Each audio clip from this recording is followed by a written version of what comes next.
los practicantes deberán tomar conciencia de que se trata, en esencia, de un juego entre relajar y tensionar los músculos de determinadas partes del cuerpo, a fin de llegar a la ambicionada explosión física que los brujos del antiguo México solo conocían como la energía de los tendones. La misma es, en realidad, una real explosión de nervios y tendones debajo en el núcleo de los músculos. Teniendo en cuenta que la tensegridad es la tensión y la distensión de los músculos, la intensidad de la tensión y el tiempo durante el cual los músculos, la intensidad de la tensión y el tiempo durante el cual los músculos pueden ser mantenidos en ese estado, en cualquiera de los pases mágicos, depende de la fortaleza del participante. Se recomienda que, al principio de la sesión de práctica, la 52 tensión sea mínima y la duración lo más breve posible. A medida que el cuerpo se va calentando, la tensión debería incrementarse y el tiempo de mantenimiento de la misma extenderse, pero siempre en forma moderada. Don Juan Matus afirmó que el ser humano, como organismo, realiza una estupenda maniobra de percepción, la cual, lamentablemente, crea un concepto erróneo, una fachada falsa. El ser humano toma la afluencia de energía pura que se encuentra suelta en el universo y la convierte en datos sensoriales, que interpreta de acuerdo con un sistema de interpretación estricto al que los brujos llaman la forma humana. Ese acto mágico de interpretar la energía pura es lo que da lugar al concepto erróneo. El ser humano se aferra a la peculiar convicción de que el suyo es el único sistema de interpretación que existe. Don Juan ilustraba este fenómeno con un ejemplo. Decía que árbol, tal como es conocido por el ser humano, es más una interpretación que una percepción.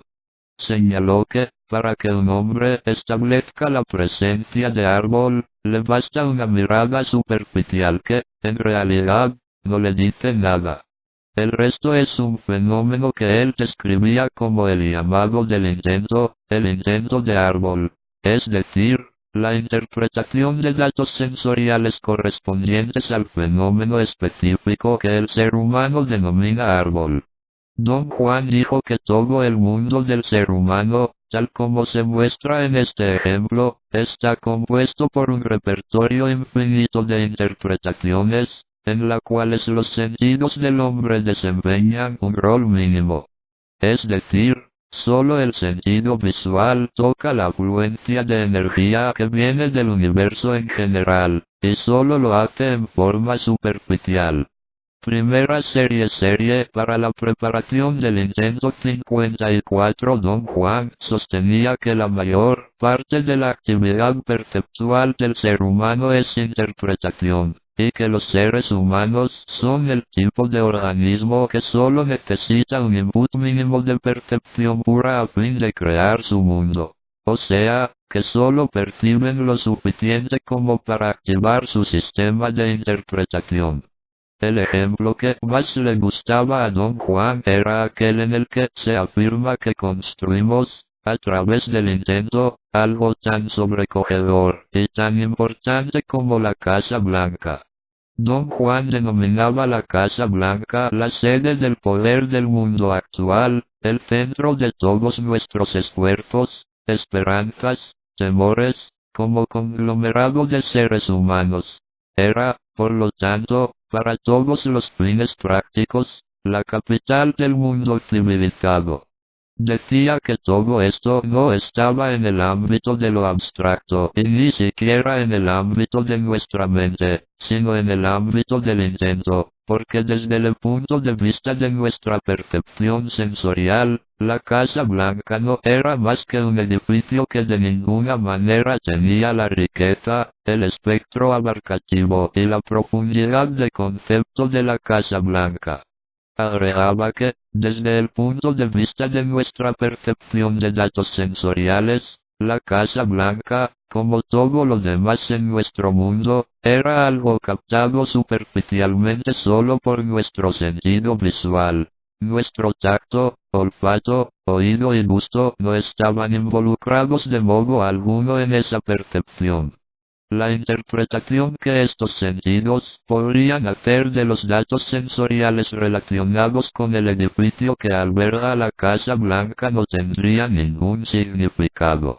La pregunta que Don Juan planteaba como brujo era ¿dónde estaba la Casa Blanca? Contestándose él mismo su pregunta, decía que ciertamente, no se hallaba en nuestra percepción y ni siquiera en nuestros pensamientos, sino en un ámbito especial de intento, donde era alimentada con todo lo que le era pertinente. Lo que Don Juan afirmaba era que la creación, de esa manera, de todo un universo de intento era nuestra magia. Dado que el tema de la primera serie de Tensegridad es preparar al practicante para el intento, es importante volver sobre la definición que de él hacen los brujos. Para Don Juan, intentar era el acto de llenar los espacios vacíos, o en blanco, dejados por la percepción sensorial directa, o el acto de enriquecer los fenómenos observables 55, intentando una integridad que no existe desde el punto de vista de la percepción pura. Don Juan se refería al acto de intentar esta integridad como llamar al intento. Todo lo que él explicaba sobre el intento indicaba que el acto de intentar no se encuentra en el ámbito de lo físico. Es decir, no se hallaba en la parte física del cerebro ni de cualquier otro órgano. Para Don Juan, el intento trascendía el mundo que conocemos. Es algo como una onda energética, un rayo de energía que se conecta con nosotros. Debido a la naturaleza extrínseca del intento, Don Juan diferenciaba entre el cuerpo como parte de la cognición de la vida cotidiana y el cuerpo como unidad energética que no es parte de esa cognición. Esta unidad energética incluye las partes del cuerpo que no se ven, tales como los órganos internos, y la energía que fluye a través de los mismos. Don Juan afirmaba que era con esa parte del cuerpo que la energía podía ser percibida directamente. Señaló que, debido al predominio de la vista en nuestra forma habitual de percibir el mundo, los chamanes del antiguo México describían el acto de captar la energía en forma directa como el acto de ver. Para ellos, percibir la energía a medida que fluye por el universo, significaba que la energía adoptaba configuraciones no idiosincráticas específicas que se repetían en forma coherente y que esas configuraciones podían ser percibidas en la misma forma por cualquiera que viera. El ejemplo más importante que Don Juan Matus podía dar de esa coherencia de la energía al adoptar configuraciones específicas era la percepción del cuerpo humano cuando era visto directamente como energía. Como ya dijimos antes, los chamanes como Don Juan perciben al ser humano como un conglomerado de campos energéticos que dan la impresión total de una nítida esfera luminosa. Considerada en este sentido, la energía es descrita por los chamanes como una vibración que se autoaglutina en unidades cohesivas. Los chamanes describen el universo como compuesto por configuraciones de energía que aparecen al ojo del vidente como filamentos o fibras luminosas, enhebradas en todas direcciones, sin enredarse jamás. Esta es una proposición difícil de captar para nuestra mente lineal.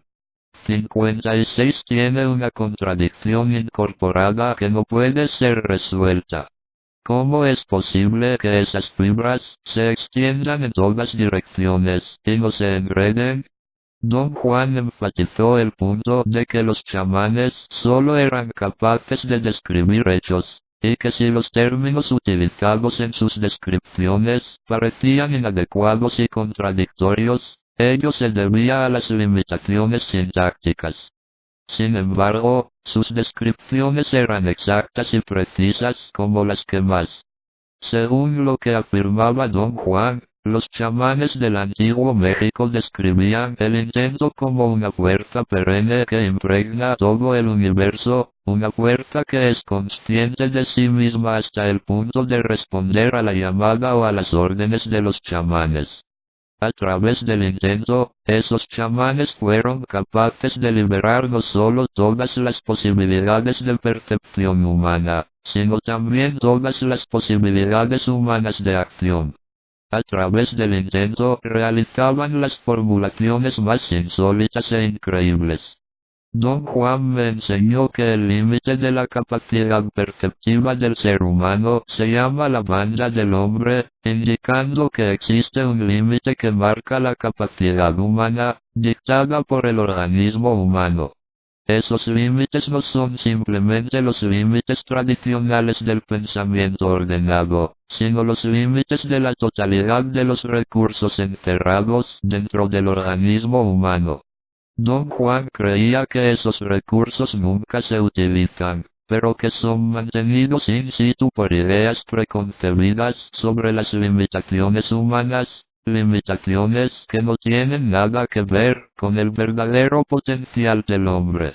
Don Juan afirmaba, tan categóricamente como él era capaz de hacerlo, que, dado que la percepción de la energía como fluye por el universo no es arbitraria ni idiosincrática, los videntes son testigos de formulaciones de energía que se producen espontáneamente y no modeladas por la interferencia humana.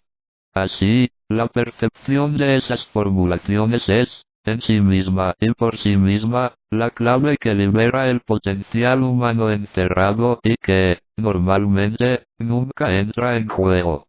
A fin de generar la percepción de esas formulaciones energéticas, deben ponerse en juego todas las capacidades de percepción del ser humano. La serie para la preparación del intento se divide en 4 grupos 57. El primero es el llamado aplastar la energía para el intento. El segundo se llama agitar la energía para el intento. El tercer grupo se denomina acumular la energía para el intento. Y el cuarto grupo se denomina respirar la energía del intento. Don Juan me dio explicaciones que cubrían todos los matices de cada uno de los grupos de pases mágicos que constituyen el núcleo de las series de tenseridad extensas. La energía que resulta esencial para manejar el intento, dijo, mientras me explicaba las implicancias energéticas de este grupo, es constantemente dispersada desde los centros vitales, ubicados en la región del hígado, el páncreas y los riñones, y se asienta en la base de la esfera luminosa que constituye nuestro ser. Esa energía debe ser removida y redirigida constantemente. Los brujos de mi linaje recomendaban con mucho énfasis remover sistemática y controladamente la energía con las piernas y los pies. Para ellos, las largas caminatas, que eran parte ineludible de su vida, generaban una remoción excesiva de energía que no servía para nada. Las caminatas largas eran su castigo y, por esa razón, el excesivo fluir de energía debía ser compensado mediante la ejecución de pases mágicos específicos, realizados mientras caminaban. Don Juan Matus me dijo que este grupo, consistente en 15 pases mágicos cuya función es remover la energía con los pies y con las piernas, era considerado por los chamanes de su linaje como la forma más eficaz para hacer lo que ellos denominaban aplastar la energía. Afirmaba que cada paso constituye un pase mágico con un control incorporado para amasar la energía y que el practicante puede repetir esos pases mágicos cientos de veces, si así lo desea, sin preocuparse por una remoción excesiva de energía. En opinión de Don Juan, la energía para el intento removida en forma excesiva terminaba por vaciar, más aún los centros de vitalidad.